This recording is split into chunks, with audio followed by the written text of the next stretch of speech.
Hi, it's time for another verb of the day. Today's verb is forge, and this verb was suggested by the viewer Abdi. Abdi, thank you so much for this suggestion. Now, let's take a moment and review some of the definitions or ways that we can use this verb. The first way you might encounter the verb forge can mean to move forward gradually or steadily. Now, let's take a quick look at that second definition. It can also mean to move forth with a sudden increase of speed and power. So, I thought it was really interesting to see these, in some ways, very different meanings being applied to the same verb. So you might ask yourself, well, how am I going to know? Is it the first definition of gradually or steadily? Or is it that second definition using a lot of speed and power? And really, the key here is going to lie in the context of the sentence. As I looked for different examples and tried to look for some patterns, some of the context that I saw that tied more to the second definition was connected to sports and noting a particular team or a particular athlete had really moved ahead at a particular stage of the competition or the game, however it might be. Whereas other examples that tied more closely to the first definition, there were things implying that conditions were difficult or that a lot of time was elapsing. And so that might help you know, oh, that's something that's more gradual.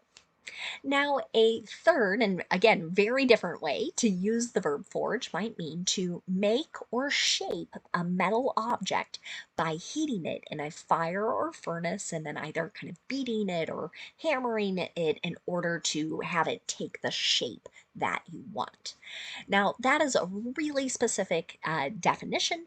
Uh, Maybe there are some artists out there watching the video that do something like this, but for most people, you're not going to regularly encounter that third definition of the verb. Now, a fourth way you may see the verb forge used can mean to create a relationship or to create new conditions.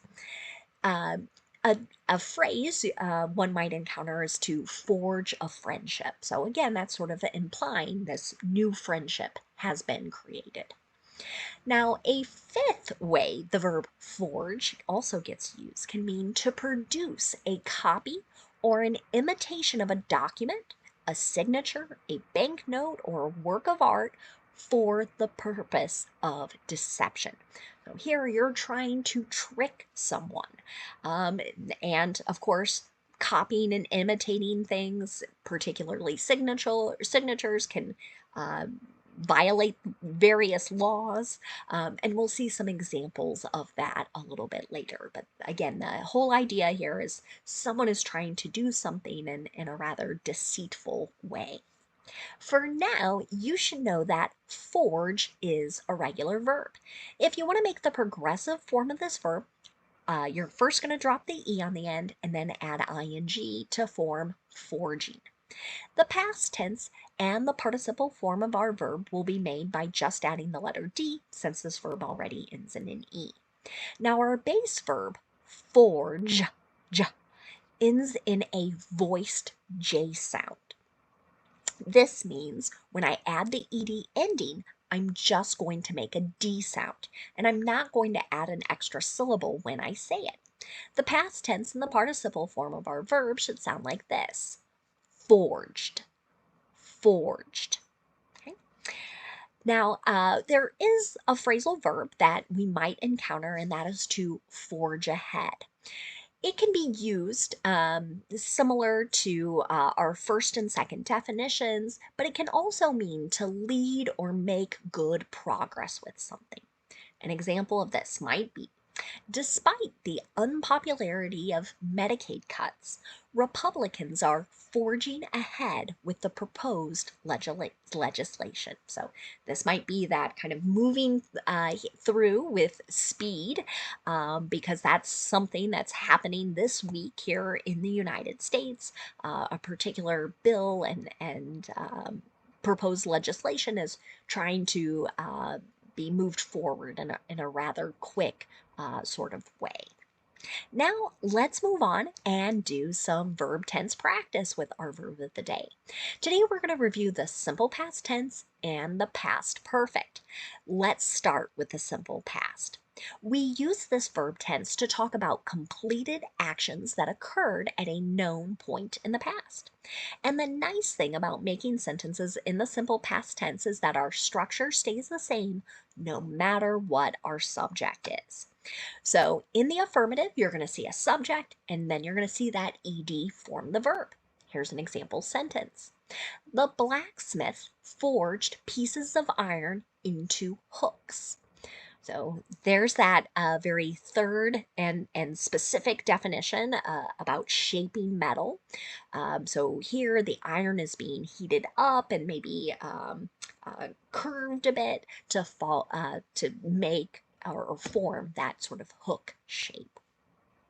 Now let's talk about making a negative sentence in the simple past tense. To do that, again, you start with your subject, you'll use did not, and then the base verb. And sometimes you will see the contraction didn't, and then the base verb. Notice I'm not using the ed form of the verb here. Here's another example. The ship didn't forge ahead during the storm. So here, it's not making that slow and steady progress. Maybe the conditions were just too bad, so they kind of tried to stay where they were.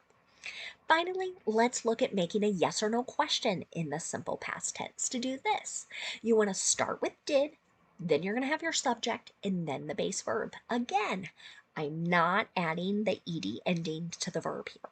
Here's my last simple past tense example. Did the company forge ahead in selling the product despite the health concerns? So here, this might be that moving rather quickly or trying to make kind of fast progress. Maybe in this case, make some fast money before people realized there were potentially negative health consequences to using an item. Now let's move on and talk about some sentences in the past perfect. This verb tense also describes completed actions, but what makes it a little different is that we are trying to note that the action occurred before a certain time in the past or before another action. To make past perfect sentences, we're going to follow the same pattern no matter what our subject is. So we'll have our subject, we're going to use had, and then we're going to use our participle form of the verb. Let's take a look at an example sentence. The suspect had forged numerous checks before he moved on to identity theft to perpetuate even more financial crimes. So again, we have really two past tense actions there, had forged and moved. Really, what this is trying to note is that idea that the action of forging the checks occurred before the other identity theft crimes or alleged crimes in this particular sentence. Now let's talk about making a negative past perfect sentence. To do this, again, start with your subject, use had not, and then the participle form the verb. An example of this might be, the mayor said she believes she would have gone into politics even if her father had not forged the path. So here, this particular person was sort of describing how their father really influenced them into going into public service, in this case being the elected leader of a particular city. Now let's move on to making a yes or no question in the past perfect. To do this, you want to start with had, then you're going to have your subject followed by the participle form of our verb. Here's our last example. Had the two countries forged a strong alliance prior to the meetings? Again, this goes back to that definition about creating a certain kind of relationship. So here, alliance, you might think is a bit similar to like a partnership. We're agreeing we're going to sort of work together or share some common goals or maybe beliefs on how to act or how to handle certain situations. Now, let's move on and talk about some words that are related to our verb forge. And the first word we'll discuss is just the noun form of this word. The noun forge has the exact same spelling and the exact same pronunciation. When we use this word as a noun, though, we're generally talking about either a furnace or some type of shop that has a furnace where metal can be heated and then kind of molded into shapes. So we're going back to that third definition of our verb here. So an example of this noun in a sentence might be, there are plans to turn the former blacksmith's forge into an arts and crafts school. Here they were talking about how this article was discussing how the space would be great for uh, making ceramics because those would need to be heated. So like the materials and the setup were going to be ideal for producing certain kinds of art. Another word we might encounter is the noun forgery. And this noun can either refer to the action of forging or producing that fake copy of some document, a copy of someone's signature, a banknote, a piece of art, or it can refer to that actual fake item. So the document, the signature, or the work of art, whatever it might be. So an example of this in a sentence might be, when was the forgery discovered? Here we might be referring to that action of creating this item that's meant to copy in order to deceive. Another related word you might encounter is the noun forger. This is describing a person who falsifies things or produces fraudulent copies or imitations. And again, it could be of documents or signatures, banknotes, or pieces of art. So, an example of this might be, the forger lost his bid to cash in fake lottery tickets. So here, he maybe created something that looks like a winning ticket for a large sum of money. But again, it's not real, it's not true, and this person's illegal actions have been discovered. And again, this is a crime. I hope that's very clear. I hope this is not a video that inspires someone to, let me try this, right? One more word for us today. It's the adjective forged.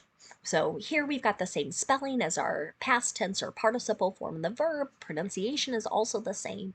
But when we use this word as an adjective, we're generally describing something that has been copied fraudulently, or something that is a fake. It is not real. It is not authentic. So an example of this might be, the forged signatures were discovered on several campaign finance forms.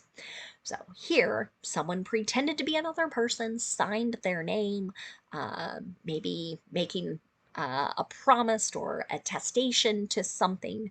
And of course, many times these things get discovered.